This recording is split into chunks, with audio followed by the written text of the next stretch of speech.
All right. Hi, everyone. It is noon, and thank you for coming to the Commercial Contractor and Inspector Training. I'm Courtney Anderson with Denver's Office of Climate Action, Sustainability, and Resiliency. And this is our first training for the Contractor Inspector series, but the fourth in the commercial series. I know everyone's still coming in, but we do have a lot to go over today. So let's jump into the interpretation slide. Kevin, if you don't mind going to the next slide. All right, so this session is going to be available in both English and Spanish. So you'll click on the interpretation icon at the bottom of the Zoom window and choose either Spanish or English. And then I'm going to hand it over to our interpreter, Chessie, to say this in Spanish before we all switch over. Thanks. Esta sesión está disponible en inglés y español. Haga clic en el icono Interpretación en la parte inferior de la ventana de Zoom y elija inglés o español.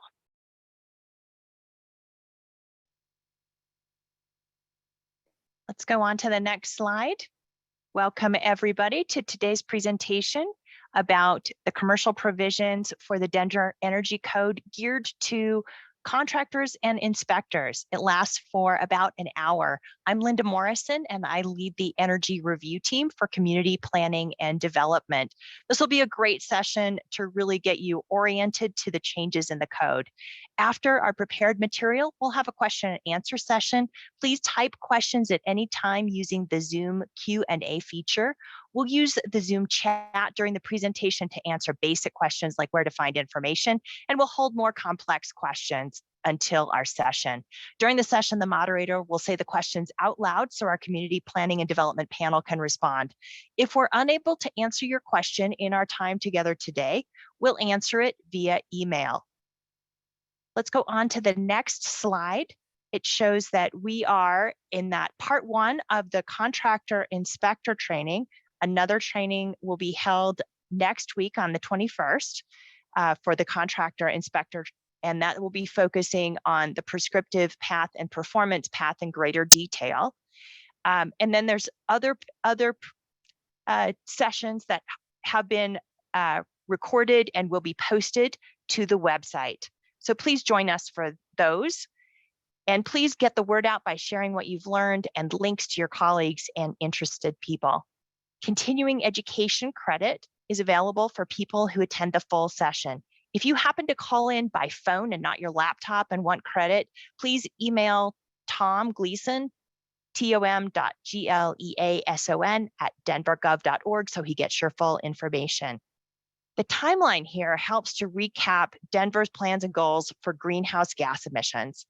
The 2022 Denver Energy Code became effective on May 1st of this year, and it's a step in a series of steps that take us to our ultimate goal of zero greenhouse gas emissions.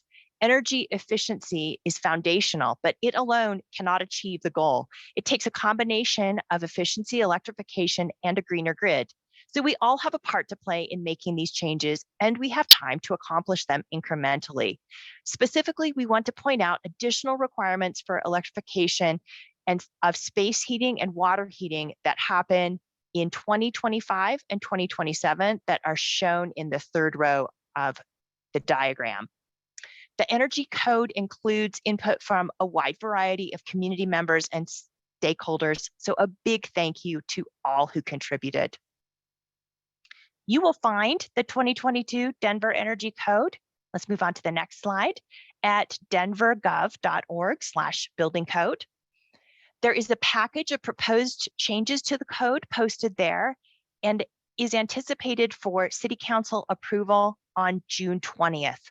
These updates are primarily housekeeping in nature, and this presentation has a preview. Please do check back for the latest fully adopted code and updates to resources. Denver-specific ComCheck and ResCheck are anticipated to be available in fall of 2023. There are additional resources available at the Net Zero Energy Hub, which is at denvergov.org/energy code. That is where you'll find a recording of today's presentation, as well as the other recordings for the other presentations in the series, resources for specific provisions, compliance options, and other trainings. please do check back to this website. There's also new building electrification pilots, and the Denver Office of Climate Action, Sustainability, and Resiliency is offering funding for buildings and homes that helps to make up the cost difference between all electric building and typical mixed fuel building. And in exchange for the funding, the pilot projects agree to be case studies, share their lessons learned, do some interviews, post their construction documents, just to be a really good example for the community. At least 50% of the pilots will be equity priority buildings, and applications are still open, so please do consider applying. Now a tip for referencing the code. You will hear us reference a code section as the 2022 Denver Energy Code. This is because the 2022 Denver Building and Fire Code adopts the base code as reference. So it's a good practice to check Denver's code first to see if there are deletions or modifications to a section, then reference the base code. Now let's jump into today's presentation. Tom Gleason with the Office of Climate Action, Sustainability, and Resiliency is our moderator, and Kevin Perry with NORESCO is our presenter.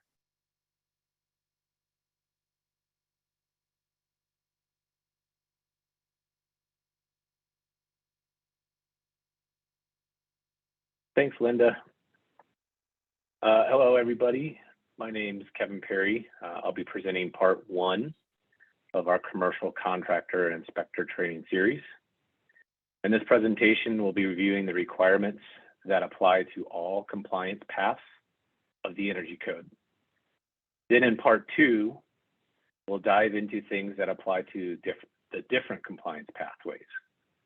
Goal of this presentation is to give you a high-level overview of these requirements and show you where to find resources for further learning opportunities. So let's get started with an overview of the Denver Energy Code requirements. If you have viewed other commercial trainings already, then some of these are going to look familiar. So bear with us.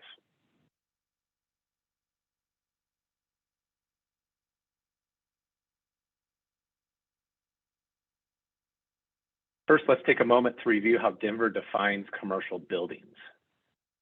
The residential provisions of the 2022 Denver Energy Code apply to residential buildings that meet the definition from the 2022 Denver Energy Code.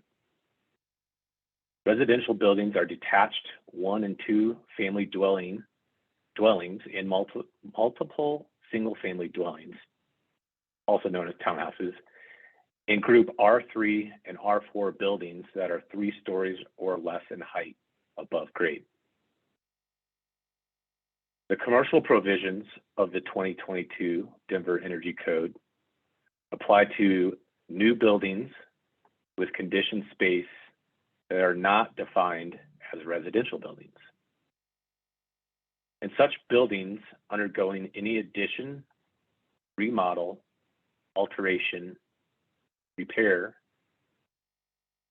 or change of occupancy that would result in an increase in demand for either fossil fuel or electric energy or some sort of change of use.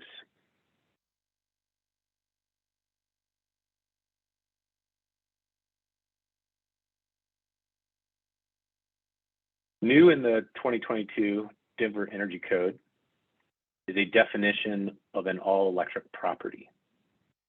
This is used in several places to facilitate easier compliance for all-electric properties. An all-electric property is a property that contains no permanently installed equipment or appliances that utilize combustion, plumbing, or fuel gas,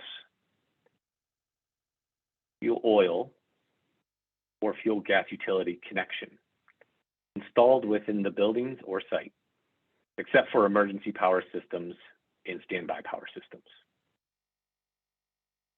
You might ask, what is an emergency power system and standby power system?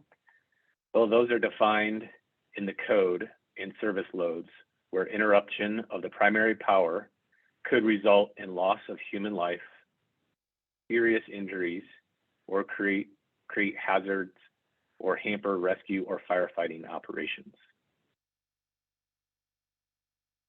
So would a project that includes an outdoor gas fire, an outdoor grill, just think about these multifamily projects that have amenity spaces with gas supplied grills, would that meet the definition of an all-electric property? The answer is no, if the gas is permanently installed to that grill. It does not meet the definition.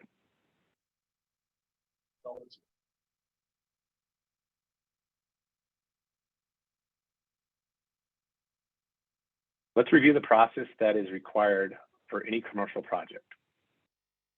All projects will need to choose a compliance pathway and then comply with the requirements. Teams will need to review the requirements of the Denver Green Building Ordinance, the Denver Green Code, commissioning, and air leakage testing. All projects will also need to use the checklist to document the requirements of their selected pathway. The checklist is also where teams will report their 2030 EUI target for the Energized Denver Ordinance.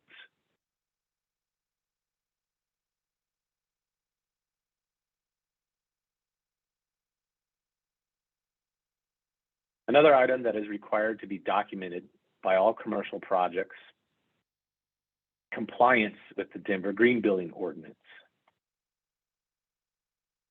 Requirements will vary by project type and size. Teams can select from a broad menu of strategies that help Denver to achieve more sustainable development. If you'd like, you can find more information on the Green Building Ordinance webpage. New to the Green Building Ordinance rules and regulations in 2023 is that energy conservation options for new construction, which require an extra 12% or 5% savings beyond code, also require the project to be an all-electric property. These options are typically done in conjunction with energy modeling for a performance pathway.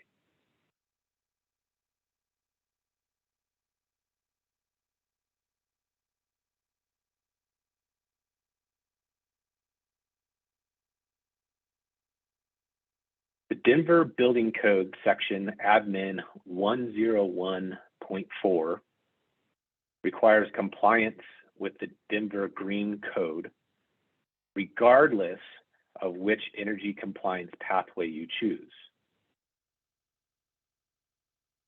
All new commercial construction projects and major renovations will have limited mandatory use of the Denver Green Code. The definition for major renovations on the commercial side is an alteration that is a level 3 alteration per Denver existing building code, and additions that are either 100,000 square feet or greater, or greater than 50% of the existing project gross floor area.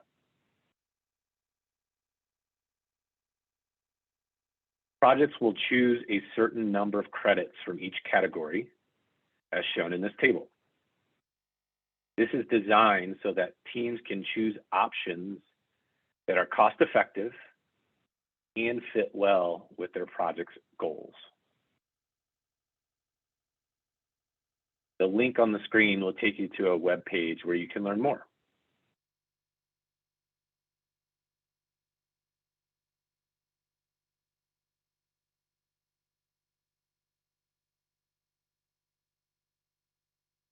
Setting up the project for success. I'll just remind you that we are speaking and transitioning a little bit slower for the translation into another language, so keep that in mind. Thank you.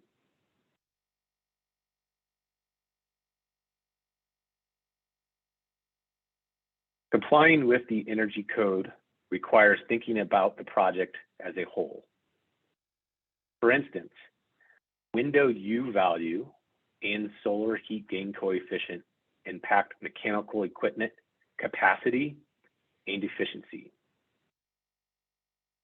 This is true whether the project is using a prescriptive or performance path for compliance.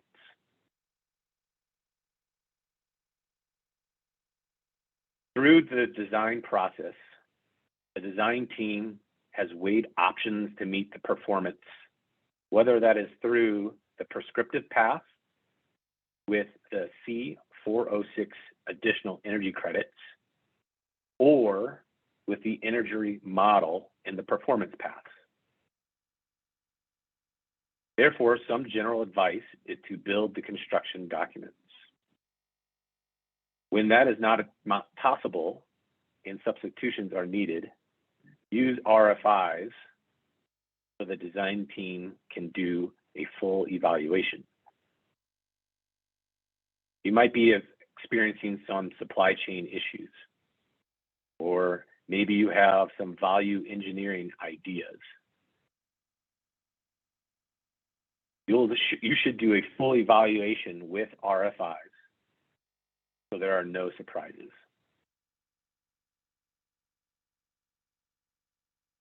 Deviating from the permit documents may require that modified drawings and updated compliance documentation or updated energy model reports are submitted and reviewed. We'll cover that in greater detail in the Contractor Inspector Training Session 2 as we dive into the prescriptive pathway of C406, which is the additional energy credits and the performance pathways for energy modeling.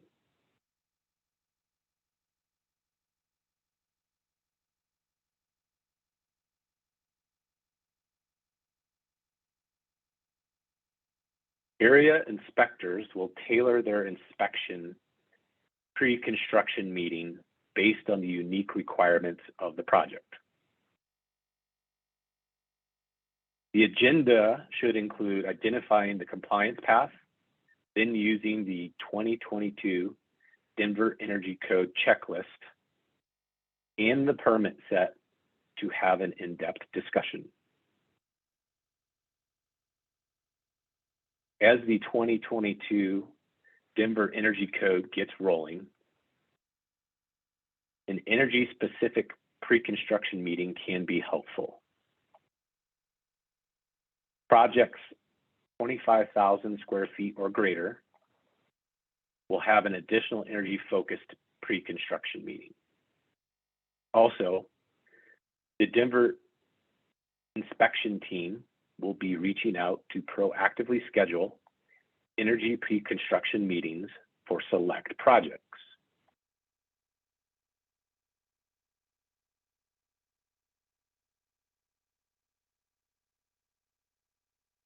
This is an example of the Denver Energy Code checklist.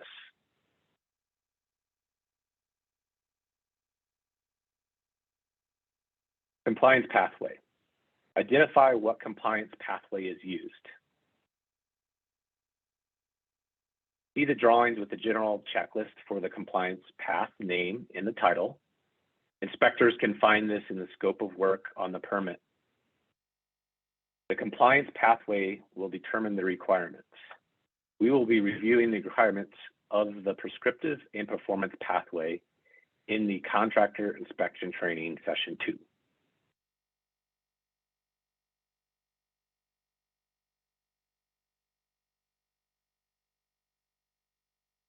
Identify if the property is an all-electric property. Inspectors can find this, again, in the scope of work. Also see the drawing with the general checklist, which has a yes or no recorded. Because all electric properties are incentivized with simplified compliance, it is important to follow through. Temporary gas heat may be used during construction, say for sprinklered buildings. We should notify Excel when temporary gas heat is no longer needed. Before the final inspection, the only permitted fuel equipment and utility connection allowed is for emergency power systems and standby power systems.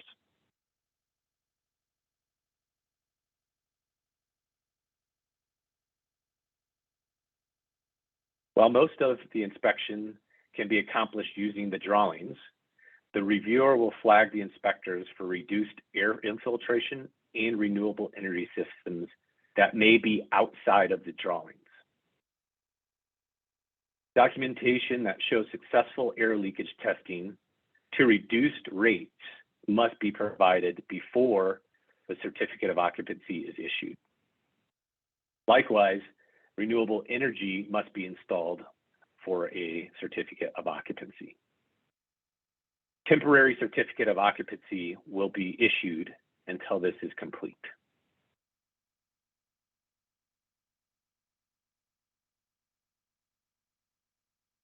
Now let's talk about alterations. This chart shows phasing for the energized Denver requirements for the partial electrification of space and water heating and cooling equipment upon system replacement in existing commercial and multifamily buildings. In 2023, the permit process changes to achieve near parity between permitting between gas systems and heat pump systems. The next few slides will provide more details on the 2023 permit process changes for existing commercial and multifamily buildings. In 2025, heat pumps will be required upon replacement of listed equipment systems when cost effective.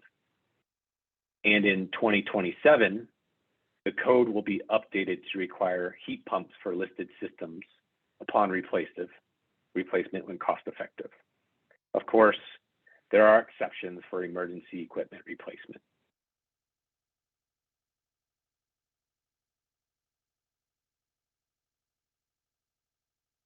As of March 2023, when replacing a unitary air conditioner or condensing unit, a natural gas furnace, or a natural gas water heater in commercial and multifamily buildings with another gas system or unitary AC system, there are new requirements in Denver Energy Code based on Energized Denver.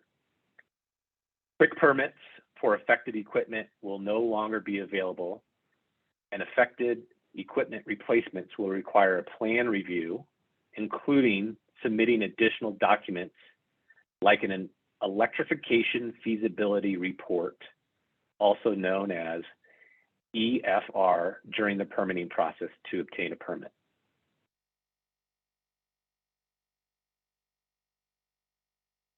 As of March 1st, 2023, when replacing a gas-fired fuel furnace with another gas-fired furnace, two of the following are required: an EFR, right sizing, or equipment and/or leak testing of all gas pipes.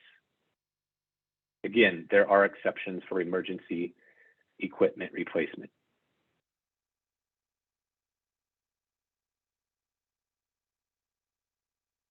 When replacing a unitary air conditioner, either an electrification feasibility report or right sizing of equipment is required. Same when replacing a gas-fired water heater with another gas-fired water heater, in addition to gas piping leak testing. As a reminder, in 2023, electric heat pumps for space heating and water heating do not require an EFR, right sizing, or gas pipe leak testing.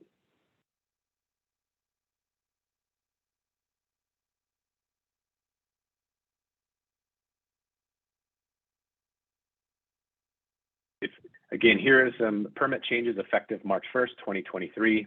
You can see here that if you are replacing this equipment, you check the yes box.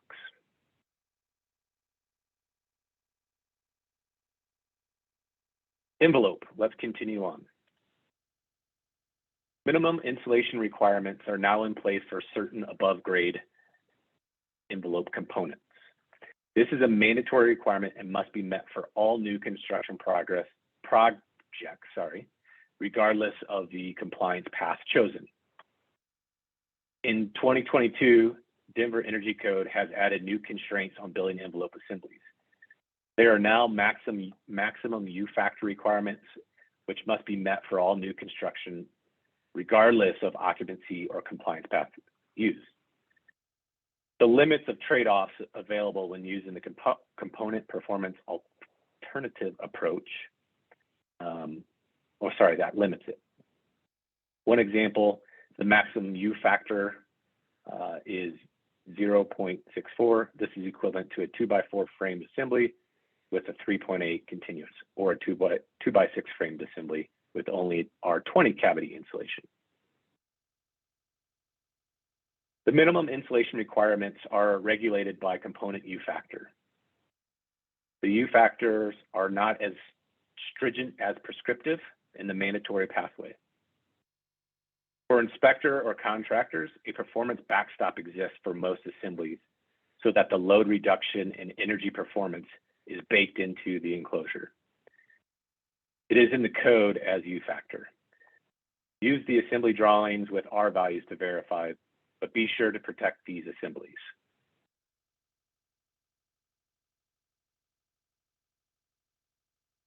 The design professional or approved agency provides a review of construction documents, inspection, and commissioning report. The inspection for envelope performance verification happens while the air barrier is accessible and still has potential for correction. The inspection happens prior to a blower door testing. An approved agency responsible must have at least one of the following qualifications: an accredited agency with the ISO standard, or credentials, staff credentials, such as accredited commissioning authority plus building enclosure commissioning process provider, certified building enclosure commissioning provider, etc. There are several that are accepted.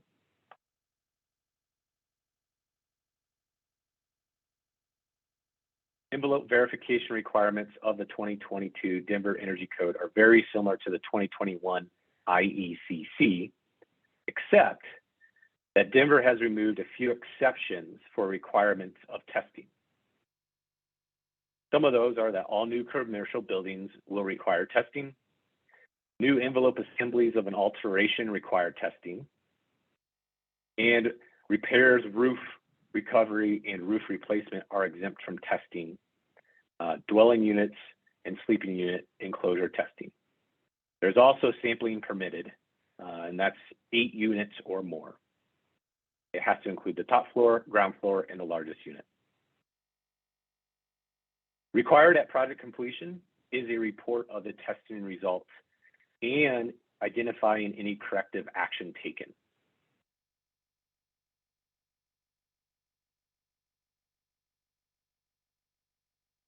The mandatory provisions require continuous air barriers, verification at installation, and testing of air leakage. Air leakage testing has been modified in the new code to now require measured air leakage to be at or below a CFM per square foot target. How do you prepare for this? Pay close attention to air sealing details in the drawings and materials in the specifications. You conduct an air barrier review early on in the design to make updates in drawings and specs. Identify the entity to do air leakage testing and understand corrective requirements.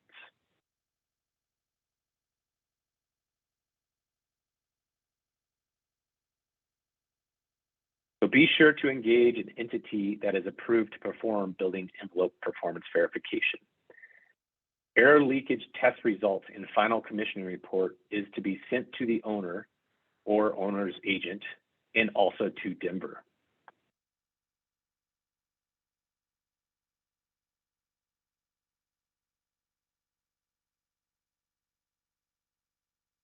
Commercial air sealing strategies might be much more varied than if you're used to residential single family.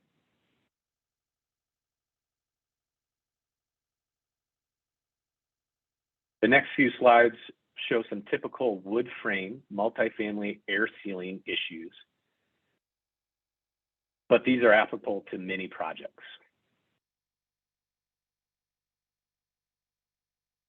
You can see electrical boxes, wire penetrations, those all need to be sealed. Sealing around openings is critical. Using the proper materials, and most importantly, inspecting sealing before anything is covered up. Using foam gasket, backer rod, or other items to air seal between sill plates and masonry foundations.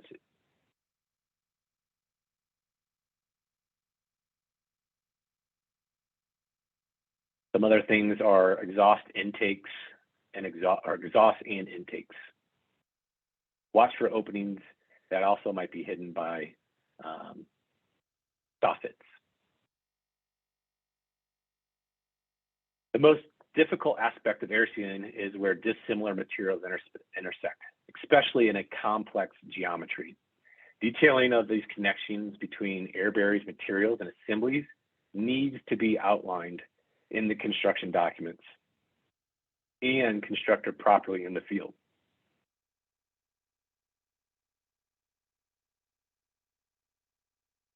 On the left is an example of the use of a self-adhered transition membrane to create continuity between the wall air barrier system and the concrete foundation wall. On the right, tape is sealing of the zip panels to form a continuous air barrier across that surface.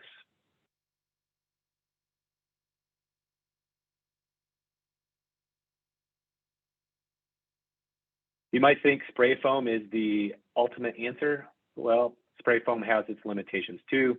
It has to be applied in the correct temperature and setting, so it is not a catch-all.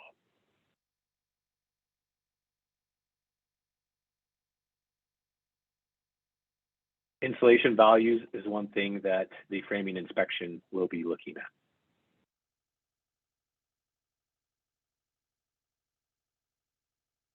This is a typical window decal. It has a U factor and solar heat gain coefficient. The inspector will check window performance during the framing inspection, and the inspector will indicate when those stickers can be removed. Otherwise, they have to stay on the window.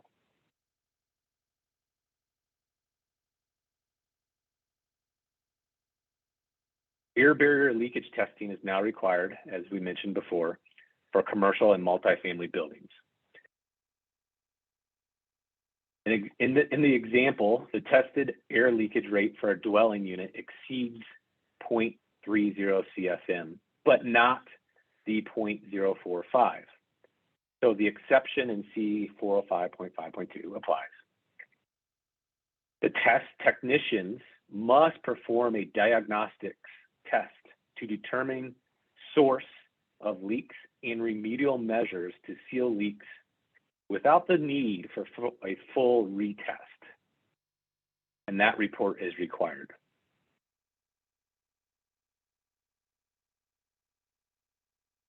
In this example, an office was tested and passing rate of 0.72 CFM per square foot. This exceeds the 0.40 CFM per square foot, and also the upper limit of 0.6 CFM per square foot. Corrective action and a retest would be required in this example.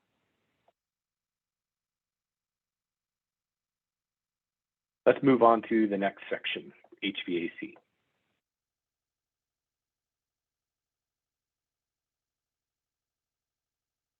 Due to the air leakage requirements covered in the previous section, the Denver Mechanical Code states that ventilation must be provided by mechanical means to all dwelling units regardless of building height.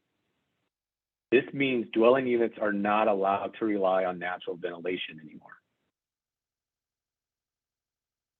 Also, the Denver Mechanical Code does not allow for exhaust-only ventilation as a mechanical ventilation strategy in any building type. Where mechanical ventilation is provided or required,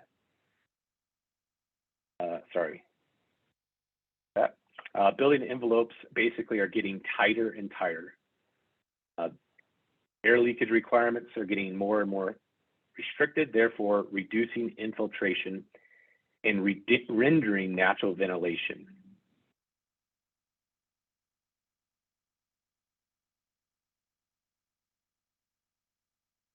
Partial electrification for space heating. This went into effect January 1st, or is going to go in effect January 1st, 2024. That's just 6 months away.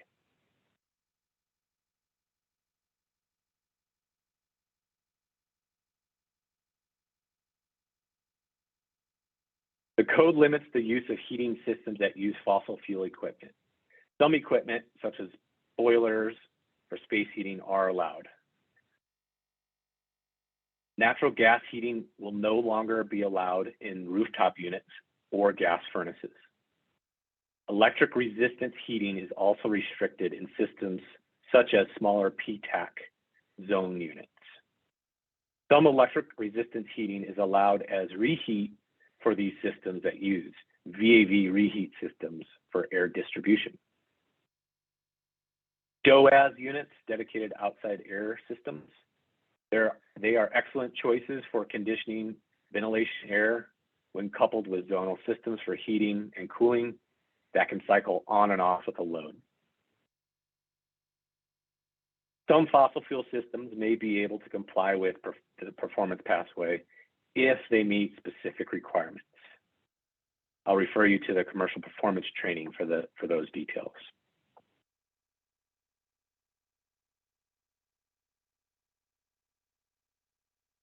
Heat pump supplementary heat. Controls that limit the amount of backup electric resistance or gas supplementary heat. And many cold climate heat pumps are designed so supplementary heat is not needed for new construction buildings.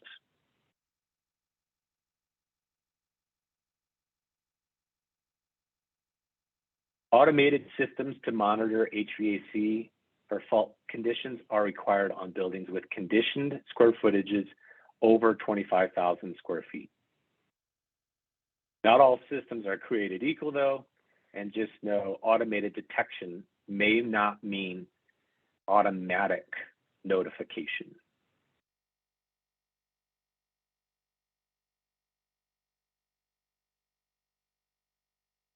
Another key item to point out for the prescriptive path projects is the requirement for operable windows or operable opening interlocks. This lives under the envelope section, but it has an HVAC impact. We will now move on to the water heating section.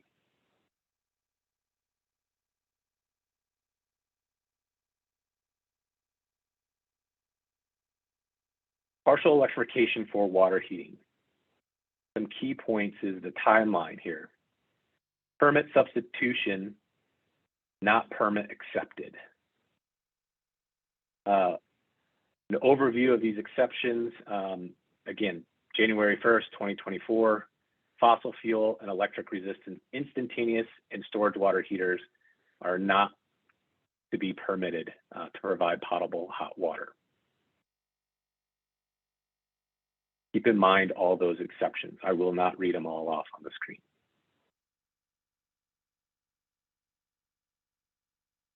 Water heating end uses may also be met with electric-based heating systems. Heat pump water heaters may be used to serve a single load or central load. The code prohibits the use of gas storage water heaters and gas instantaneous water heaters of course, with some exceptions.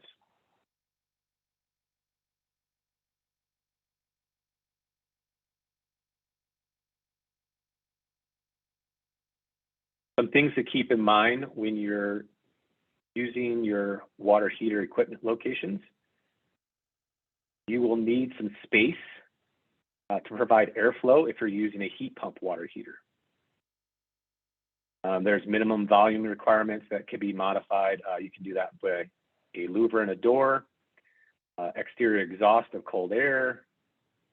But if the project is using storage gas water heaters, which again is allowed for the next 6 months, louvered doors would not be permitted because the combustion gas water heater needs to be isolated from the rest of the occupied space.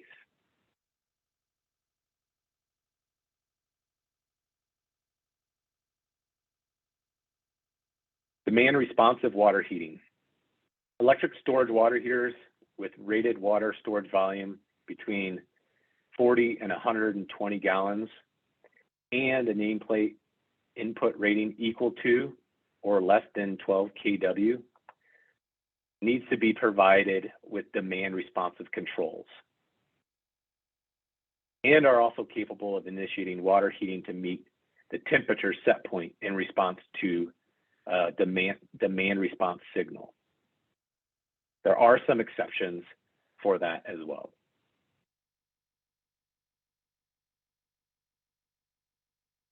We will now move on to the power and lighting section.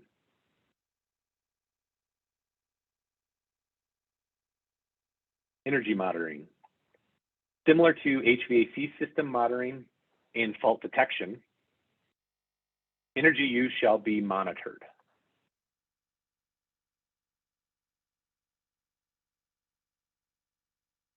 The electric-ready infrastructure requirements of the 2022 Denver Energy Code allows newly constructed buildings that use permitted fossil fuel appliances to more easily transition to electric systems in the future.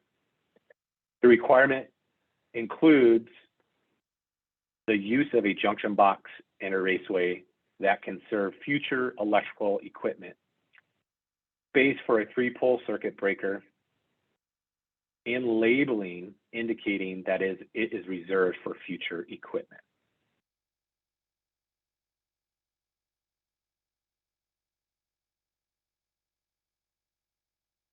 Electric vehicles. The quantity of each of these is determined by code based on the total number of spaces. There are 3 categories: EV capable, EV ready, and EV installed.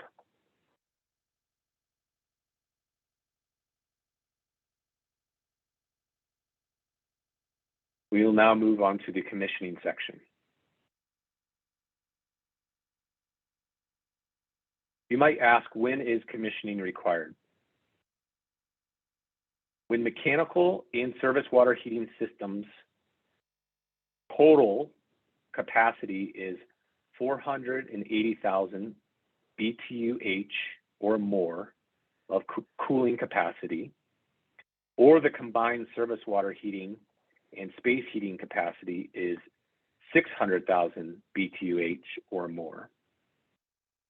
Also, systems that serve individual dwelling units and sleeping units are exempt, and systems in existing buildings where the area of work is less than 10,000 square feet are exempt.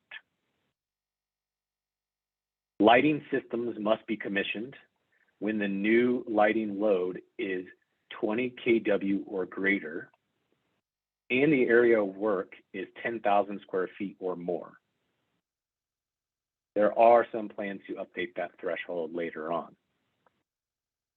Existing buildings undergoing major equipment replacement of the same capacity thresholds we just mentioned will require commissioning when those equipments are being replaced or the floor is being demolished.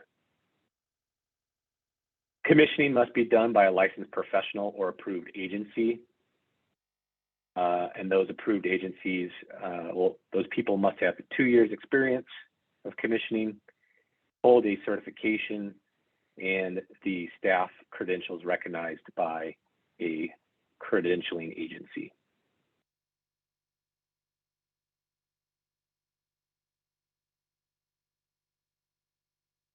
There is a commissioning compliance checklist document in the commissioning process. It summarizes the results of the commissioning process for not only HVAC systems, but also the lighting and service water heating equipment. Typically, before functional testing of this equipment, TAB is performed, which is testing, adjusting, and balancing of the air and water flow of this equipment. A letter shall be provided with the minimum quals to the contractor performing commissioning with the permit documents.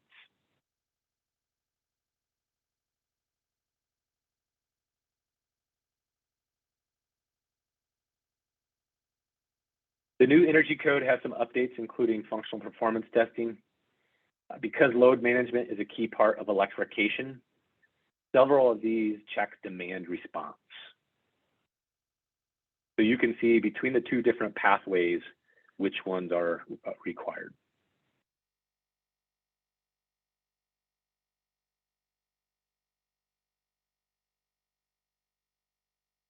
Preliminary commissioning report. This must be provided by to the building owner or owner's rep and also submitted to Denver. The final commissioning report should be provided to the building owner or owner's rep, but does not have to be submitted to Denver.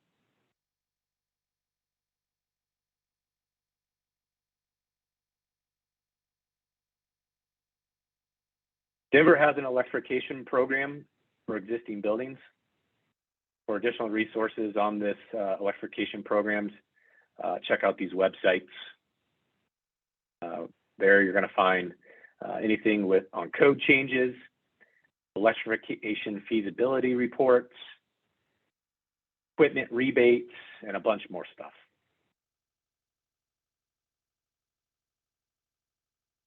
So, how is the electrification in existing buildings going for you? The Caster team would love to hear from you. Any stories, feedback, anything like that, please feel free to share your experience, good, bad, or indifferent, with the Caster team.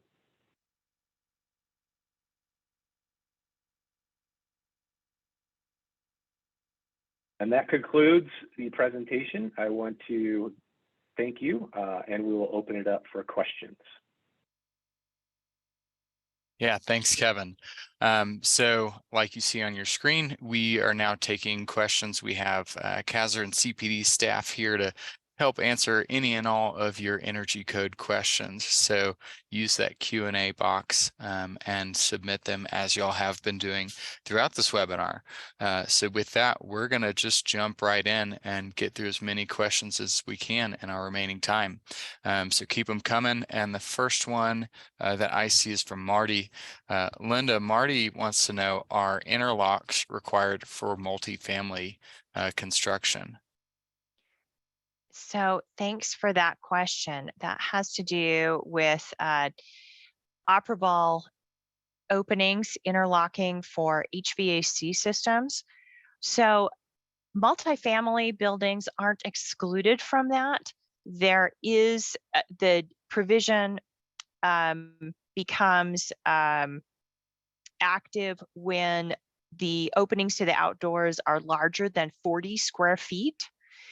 And that's when it's interlocked to the heating or cooling system. So the size there to keep in mind is that 40 square feet.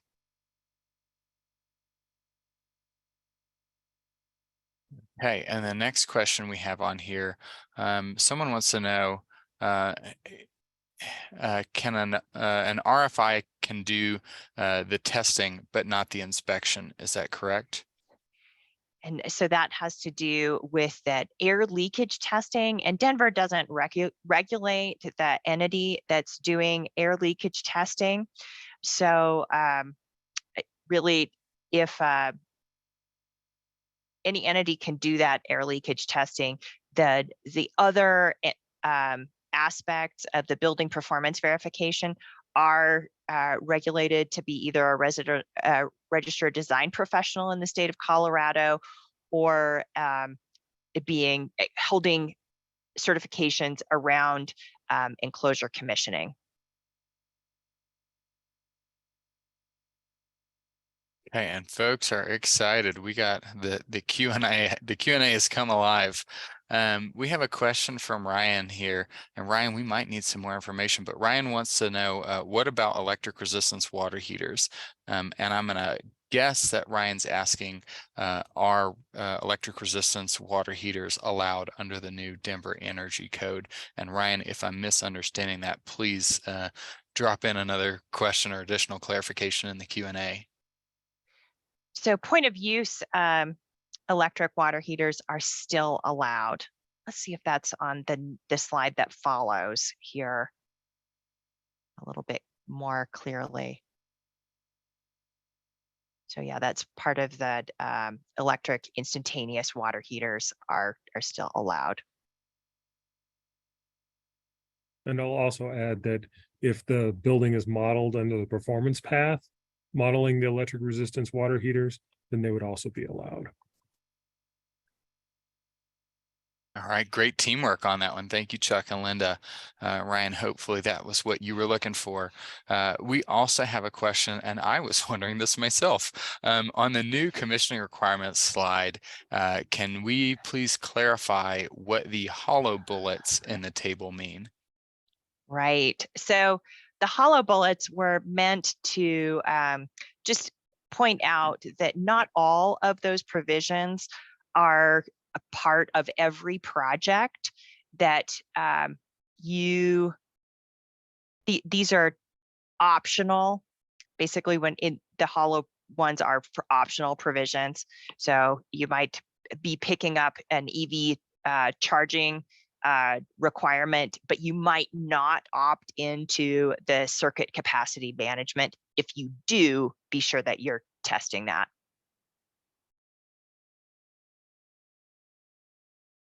That's helpful. Okay, gonna keep going. So have another question on here.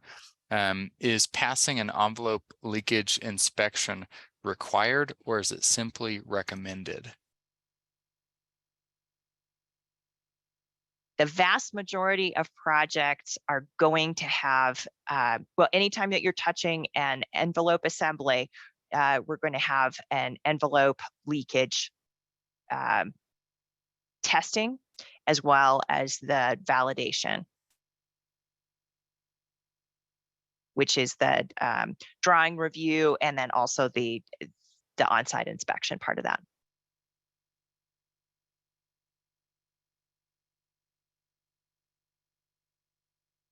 Okay. And I have another one on here. If there's gas running to the building, but all of the appliances are and equipment are electric, would this qualify as an all-electric property? Interesting. That's probably, it depends.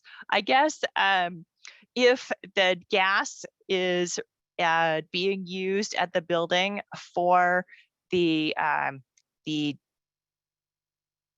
emergency power, standby power that's allowed in the definition of the all-electric building, then that would be an all-electric building. But if we have a gas utility connection, it would need to be removed unless it's servicing those pieces of equipment.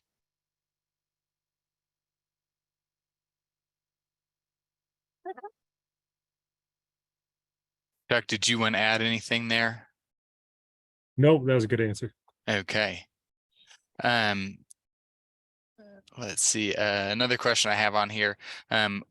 Why does a building have minimum installation requirements if the project is doing a performance compliance pathway? So those minimum insulation requirements are included in the code just because we know that the building enclosure is something that is around for a very long time. The life of the enclosure is usually close to the life of the building. And so investing in that really is a great backstop.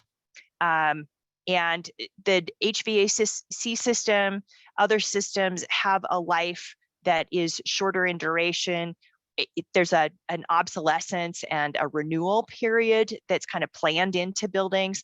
And so we want to be sure that we're not trading away some performance that can be built into the enclosure system. So hence the minimum performance for the enclosure.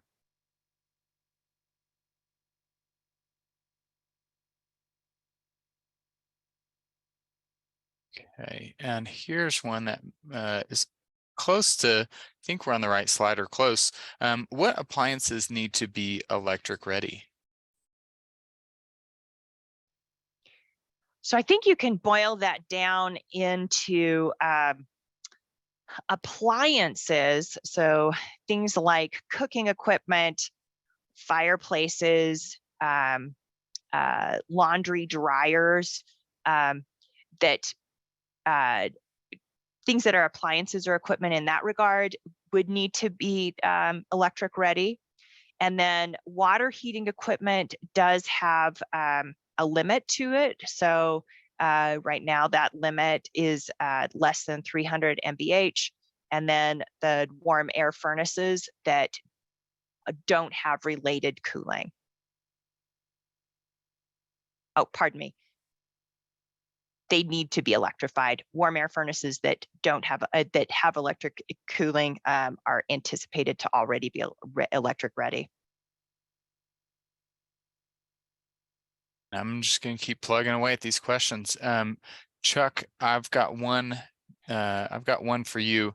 So if folks have it, or it seems like folks have a choice to do an EFR, an electrification feasibility report, or do leak testing. So if they do leak testing or right sizing and no EFR, can they still pull a permit? Yeah, so that's a good question. There's definitely some intricacies associated with the energized Denver existing building electrification. So section C503.3.3 in the Denver Energy Code, when you're replacing a gas-fired warm air furnace with another gas-fired warm air furnace, there's 3 compliance options: an EFR report, gas leakage testing of the entire gas system, or right sizing the equipment by an engineer.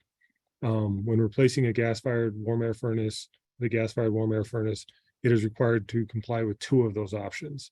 So if you did the gas pressure testing and right sizing, you would not be required to submit an EFR report. And so yes, you would be able to pull a permit. You would need to submit for a building log, so the mechanical team could review those 2 compliance options and create the permit. But once the permit's created, you'd be able to pull the permit. And let's change our slide. Let's go, it's a little bit earlier in the presentation for that EFR requirement. And I guess the follow-up on that is if it's a cooling only, so if you're replacing a condenser, an AC unit, or a water heater, you're only required to comply with one of those 3 options. So either gas pressure testing or the EFR.